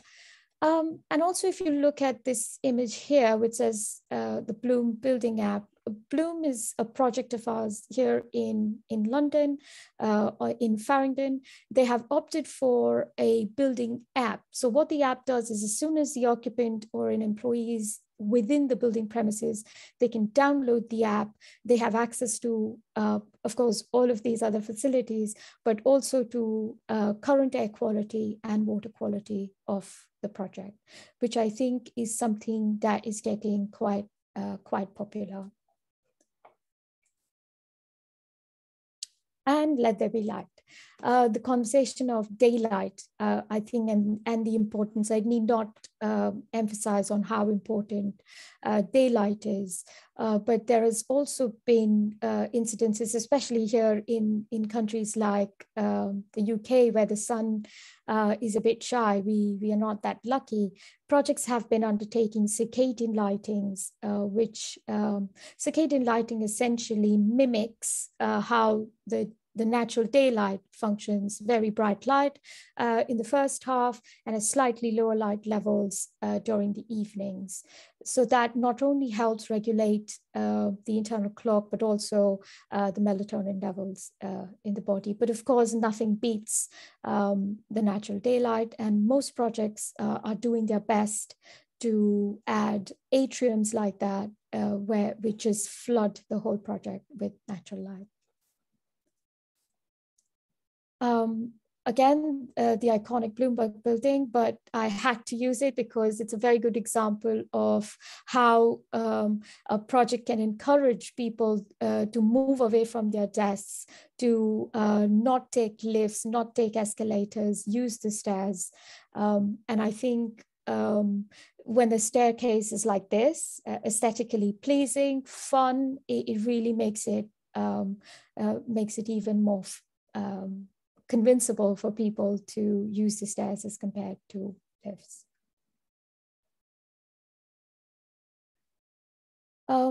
Let's move. That was the whole idea, is to get people away from the sedentary lifestyles. And I think this is also becoming very important now post-COVID, to encourage people to come back into the offices more, move away from and have a very healthy work and office, home and office balance. So it's encouraging people to come to work so that they can they can have the same things that they probably had when they were working from home, as access to a local gym or probably even going cycling. So what you see here is the project Bloom, which underwent the WELL certification. They've provided a gym space with yoga, spin bikes, showers. They have an option of cycling into work. They have lockers provided as well. So this sort of, again, brings the whole idea to the people to exercise more, move away from a sedentary lifestyle. Stay comfortable, again, a brilliant project in Sweden, where the very northern part, where of course, it was very challenging, but they managed to certify the project with Passive House. So thermal comfort, again, is something that is also of great importance. And I think this is also a predominant reason why some people are not comfortable working in an office space. They feel they don't have a control over their thermal comfort, because it's a known fact. Women tend to feel colder than men. So again, this is something that we're seeing where projects are including additional space heaters or providing cooling fans for occupants to have that much of control over the kind of thermal comfort they require.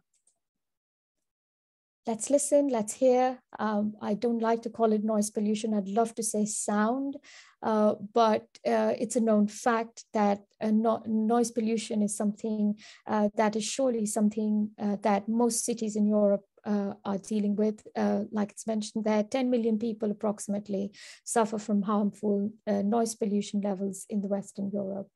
So a lot of projects, if you look at this one in Denmark, a very interesting choice of material, of paneling to optimize the acoustics in the space to deal with. But again, I would like to connect the outside spaces with the indoor, and just to emphasize how important it is to have the greening outside, which also acts as a screen for the noise pollution. Focus, relax, and rejuvenate. This is something that a lot of projects are adopting, because we're moving away from the idea of having offices that looked like the 1950s, very sanitized, very clean sort of design. But this project in Poland has included 8,720 square meters of green space right in the middle of the office complex, which also doubles as a meditation zone.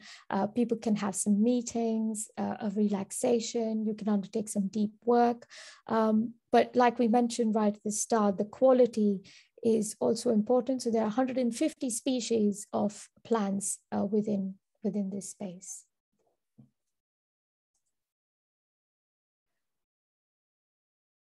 Be the change. So yes, we can install all of these amazing things. We can have a lot of amenities within the space. We can have brilliant outdoor spaces as well.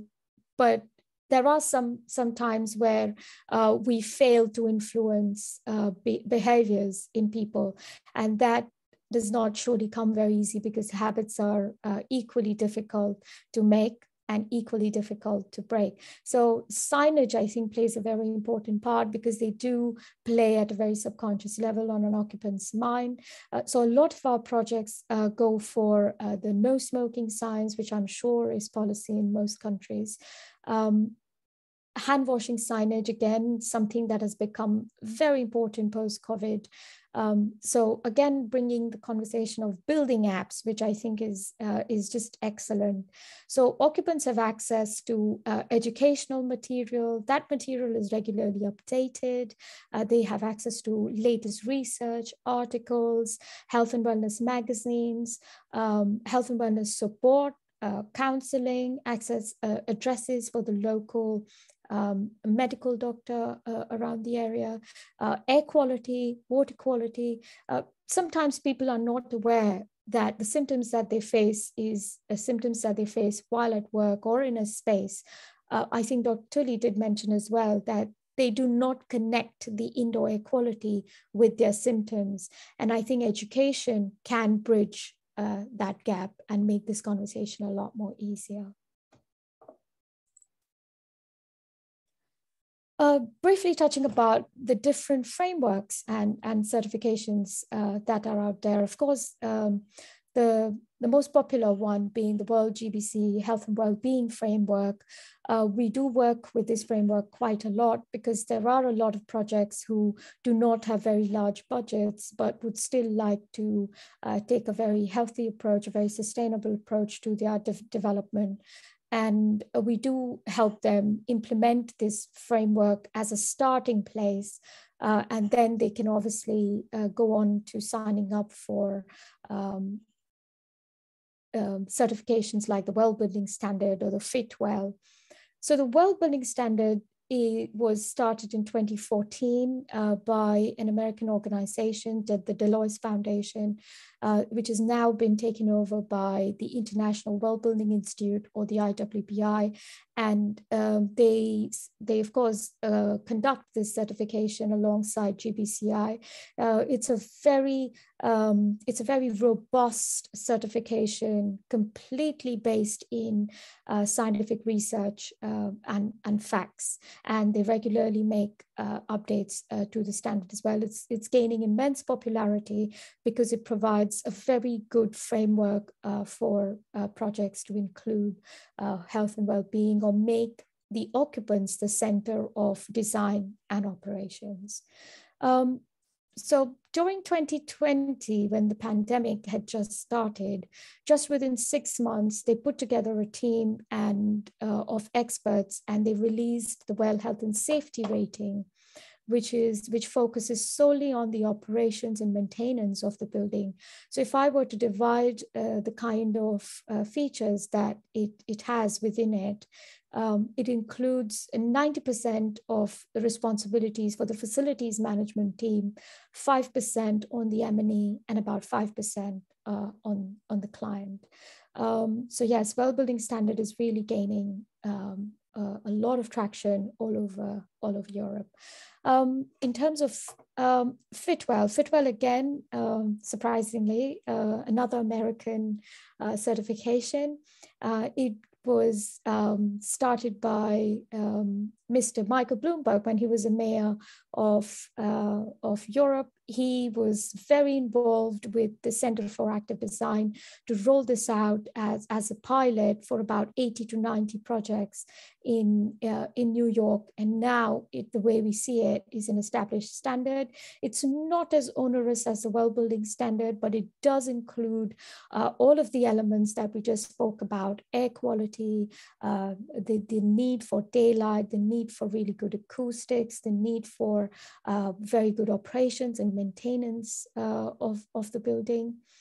They also released in 2020 a viral response, again focusing on how a building can undertake not only operations during a pandemic like we currently are in, but even any other future pandemics. So essentially, both these standards future-proof projects, both residential and offices, and ensure that the occupants can not only have a healthy lifestyle, but also make very healthy choices. So just to sum up, everything that we've just seen, all the wonderful work that's been going on in the industry at the moment, a lot of reliance on nature and natural processes is the way to go, is the place to be. Site-specific design, indoor and outdoor, like we said, some projects that do not have the privilege of an outdoor space can surely undertake a lot of greening indoors or on their terraces, patios.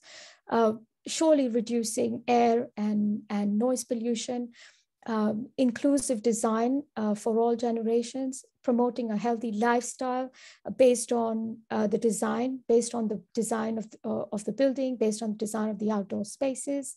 And we encourage everybody to use building sensors and certification systems, because if you can't measure it, you can't improve it. That's all from me. Well, thank you, Dia, very much for such a rich presentation with a lot of facts and examples. Well, amazing case studies. Well, Dia, I have a question to you, just based on cases you demonstrated.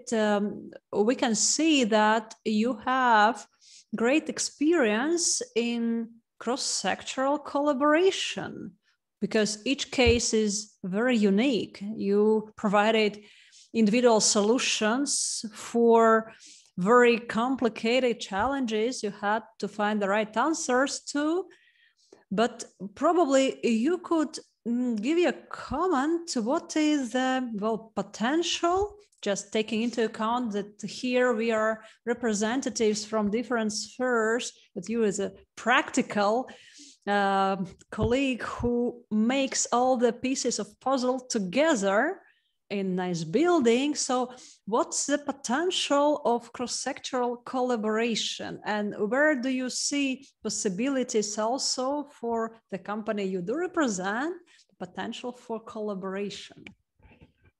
Thank you, Olga. Excellent questions. I was really hoping someone would ask me this, because we here at SWECO have so much of diverse and varied expertise. I cannot even start to tell you. And it's not only the expertise, but it's also a passion that drives most of us that work in this industry. So yes, very open to collaboration, when it comes to helping with sustainability strategies, helping influencing policies.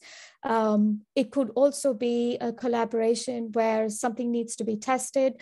Again, to mention, we have about 80,000 projects all over Europe.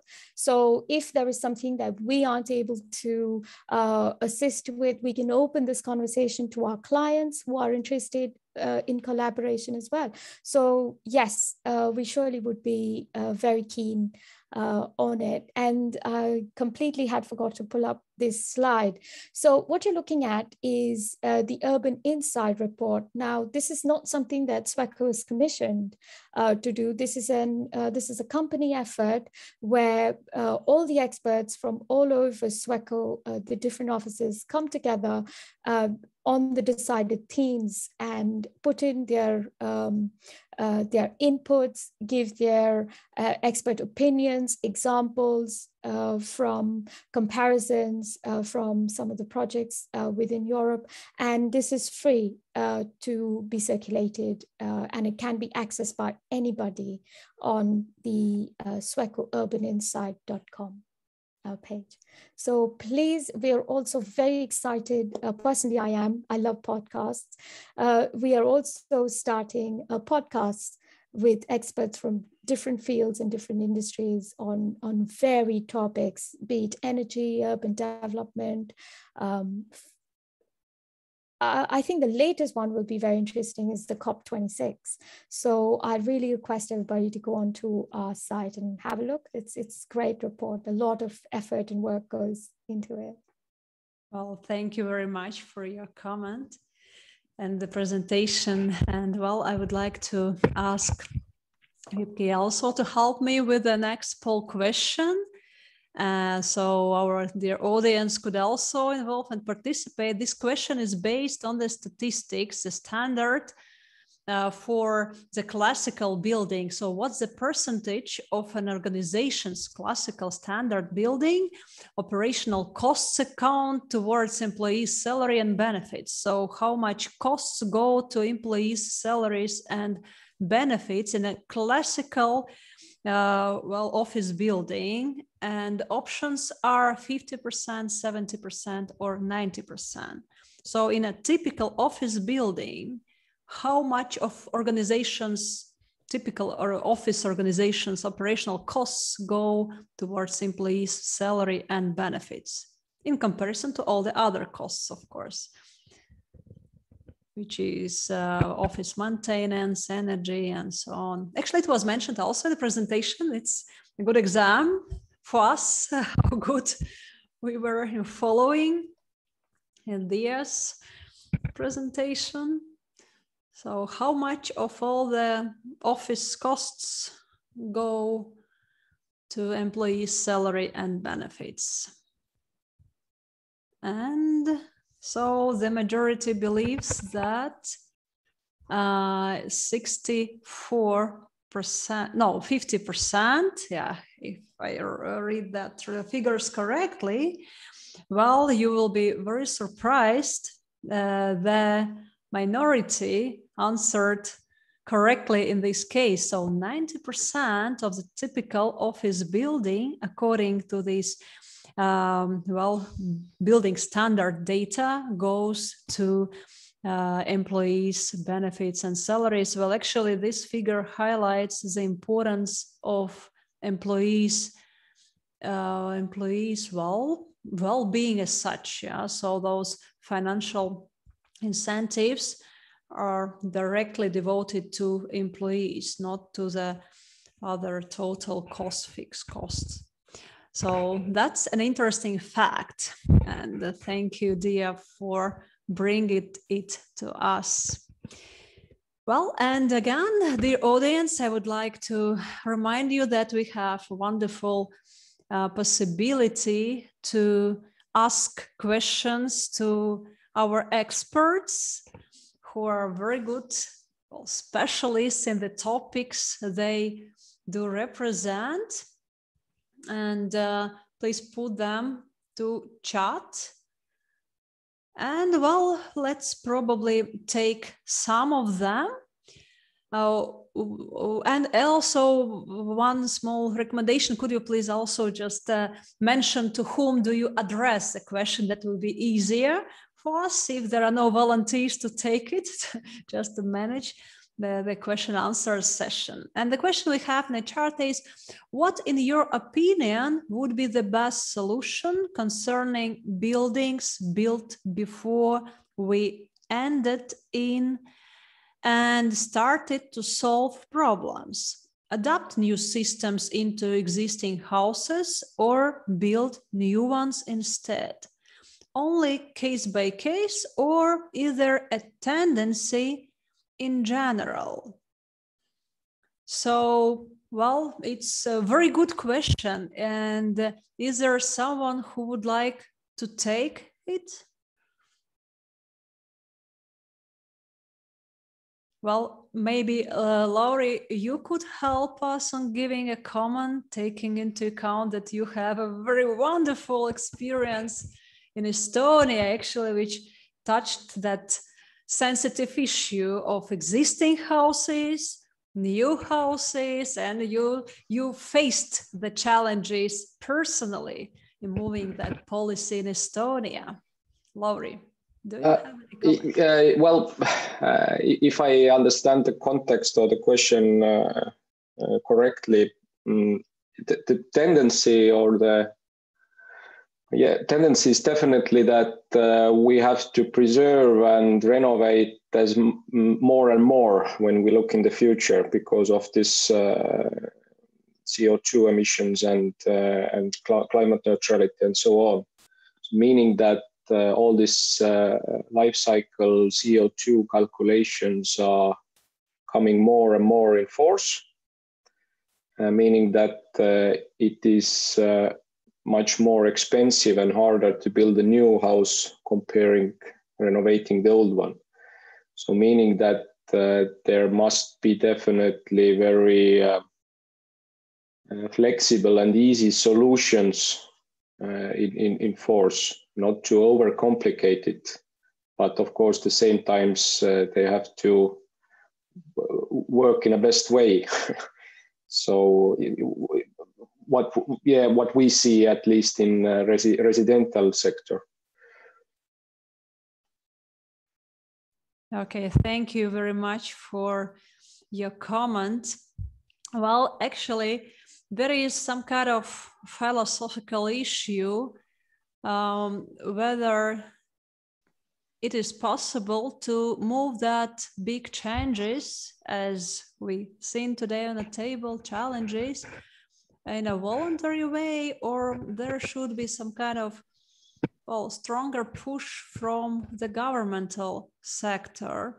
Well, should it be just an initiative which comes from people, from those who use the buildings and premises, or it should be stronger moved from the policy makers? And we know that there are actually a lot of guidelines, well, not probably a lot of, but there are some serious guidelines published by WHO. We have also some new consultations launched by the European Commission on well, air quality directive. So the process is already started, but well, dear panelists, could you please share your view and well, feeling? Is it more inside driven process, or that's not enough for our current understanding and situation in society to leave it just on motivation? Should there be any stronger push also from policymakers? I don't know, maybe, well, Tuuli, you could start with your comments if you do not mind. Yes, it's been really interesting to listen to this, and especially when I'm working at healthcare, and this is about buildings, but they are connected. But yes, it's really important to have structures that are healthy in buildings, and we see that connection there with health. Well, thank you very much for your answer. Ivars, maybe you would like to add something to that issue? Yeah, thank you, and thank you, my fellow panelists, for the presentations. A lot of inspiration, so to say. But we have actually often asked whether we need more convincing or more legislation, and that's always a good one to ask and a bad one to answer. But I think the problem is that the short answer is there need to be a balance. And I think the problem so far, at least in our countries, has been that the energy cost has been actually too low. And there has not been enough sort of pushing power economically, not so convincing pushing in that sense. But again, the problem is that, for example, if I refer back to schools with their poor indoor air quality, I mean, we have had at least some requirements in legislations, at least for 20-25 years. Very often they have been absolutely neglected. I mean, even the things that we have in the legislation already has just been ignored. And I think the legislation without enforcing is often even a worse thing to do, actually.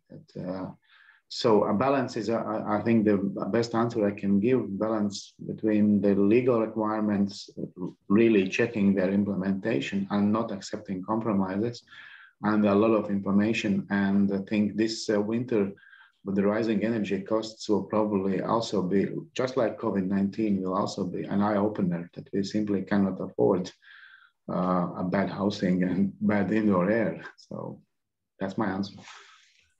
Yeah, I totally agree with Ivars because I'm involved in construction business and I see how the things are done, and they are not done correctly in our country. And the responsibility for that lies on the owner of the building or general contractor, the organization who is creating the project. So maybe one side is that public could ask for better results, because we have schools and we have public buildings, new buildings with ventilation, and the ventilation is not working correctly. So this is easy task to set it up okay, but it's not done a lot of times. So legislation is okay, but real life is. So not only legislation could solve the situation. Well, Dia, maybe you could also add your comment from probably perspective of social responsibility and corporate responsibility, because, well, businesses could also use their healthy approach in indoor buildings as an additional visible point they would like to share, not only with their employees, but also in a wider sense, also attracting some positive well, opinions, attentions, and also credit points in the worldwide society. What do you think? I think, yes, the whole conversation really ties in very well together.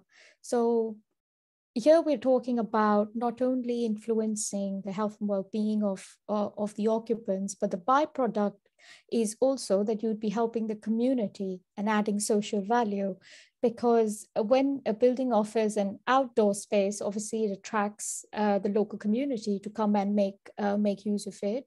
When there are people, there is a need to eat, need to entertain. That again encourages local businesses, local cafes to come and probably open up in these spaces. So again, helping the local community, the local businesses. So the whole development adds not only to the benefits of the occupants, but also lands up helping out the wider community.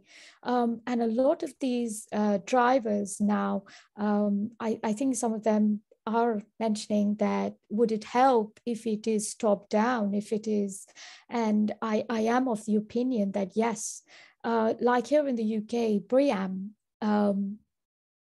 is legislation, and BREEAM is something that really covers the environmental aspect of the built environment and covers it from every aspect to ensure that there is no harmful impact on the environment. So similarly, if a legislation is made to include certain basic health and well-being requirements within new developments, new schools, new hospitals, I think it will just make it a slightly easier task to then encourage people to start taking these things seriously.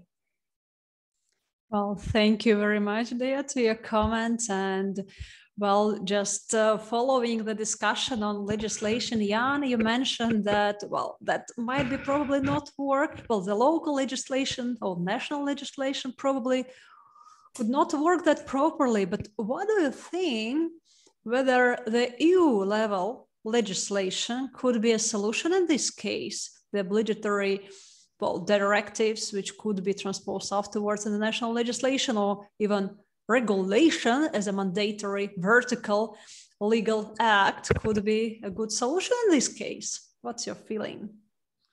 Yeah, this situation, all cards are mostly in contractor side. So there's no some supervision from governmental side for ventilation systems, for inside electrical systems. So this is all gray zone. So we can have different kind of legislation, but if the man who is building the system and the same man is checking it afterwards, so it's not right. So this is question in some countries. Some part of this job is done by insurance companies, at least for fire safety systems. But when ventilation is like in gray zone in our country. I'd like to add to that. I think that's a very excellent point, and it is surely something that we're starting to see how important it is to have a third-party verification to the whole process. But not only that, but a third-party involvement in regular operations and maintenance, where so I think certifications like well-building standard are bringing this into play, where they're not only asking them to undertake third-party performance verification, but they're also asking the facilities team to report quarterly into their system with all the air quality data, all the maintenance data.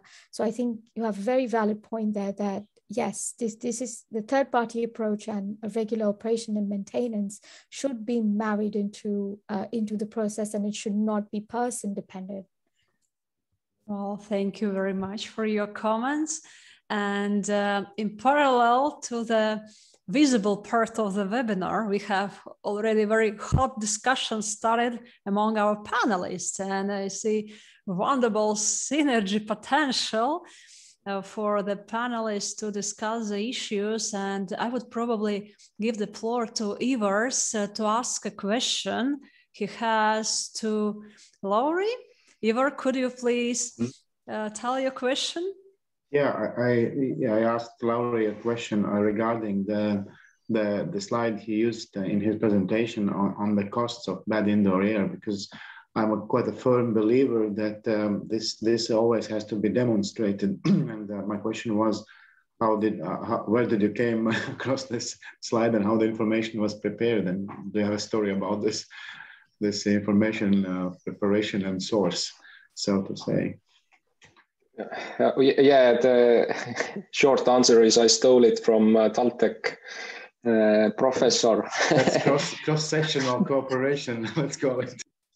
But yeah, it was as the TalTech has made most of the different studies regarding how to renovate apartment buildings and why in that way, and what type of solutions to use, and so on, so on. So they have been past, I would say, 15 years, one of the biggest advocates regarding ventilation system and deep renovation in Estonia.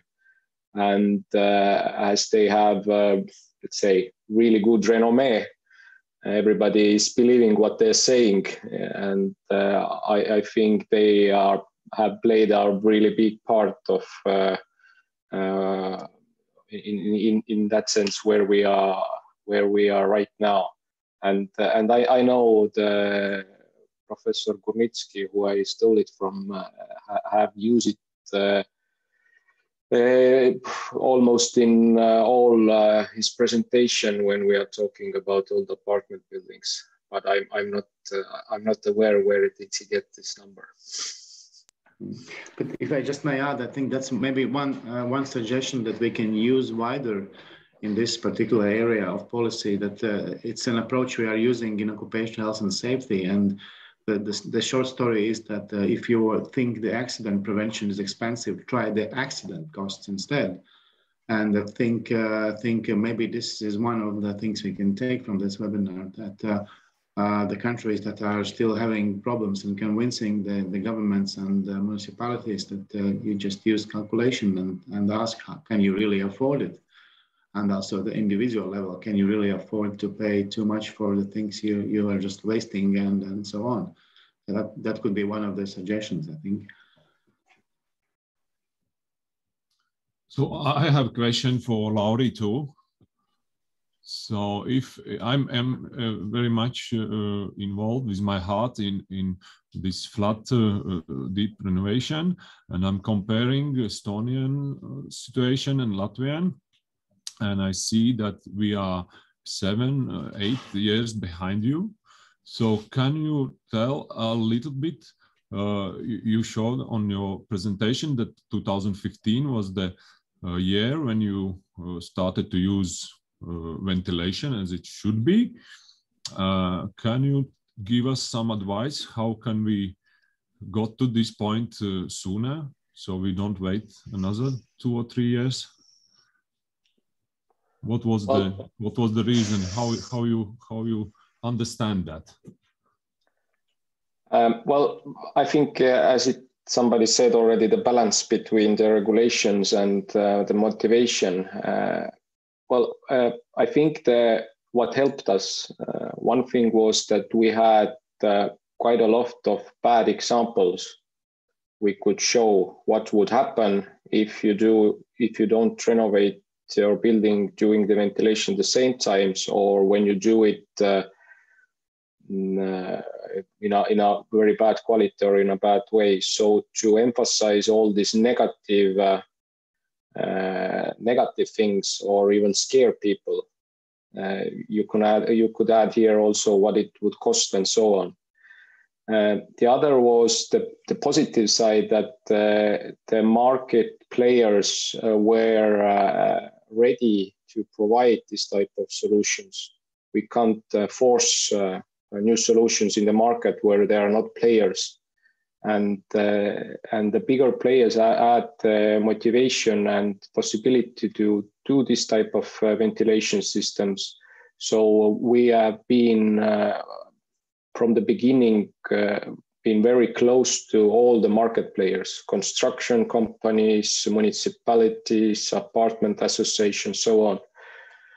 And maybe the third one is the overall system differences, I think, between Latvia and Estonia. As of course, the law started from 2018, but many how Estonian apartment buildings are acting or in daily basis was already before, is that every apartment building is a legal person and acts like association. They apply the loan, they order the maintenance. They are like a semi-professionals.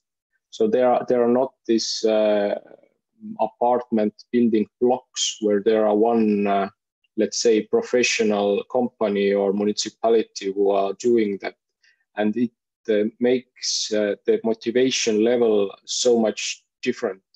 There are still a lot of problems also in Estonia in some areas where the apartment associations are not very active or very passive, and we see in that case there can be also the negative effect when we have this kind of professional companies, as this type of maintenance are their cash flow.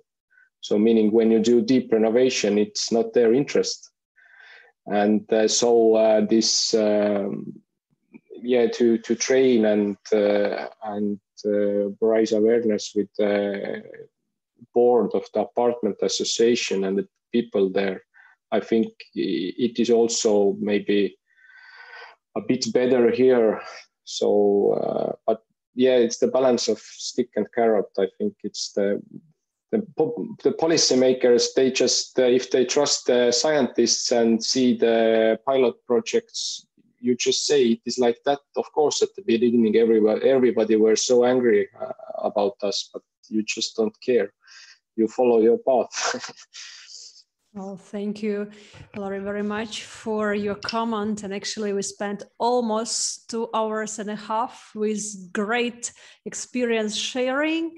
But before we finish this wonderful webinar, I would like to ask our dear panelists to help us to formulate takeaways from this webinar, and just in 3 keywords or maybe 3 sentences to answer, to give an answer to a question: why to go for innovative indoor well-being solutions? Maybe you can also touch how within those keywords. So why should we do that? And maybe also very shortly, how? Well, Lauri, once your mic is on, maybe you can start. I think I said it previously, I think almost everything, but well, bad indoor climate can kill you, basically. Very short and persuading. Thank you. Tuuli, what are your key factors? Well, poor indoor quality affects health, and healthy people need healthy indoor air as well.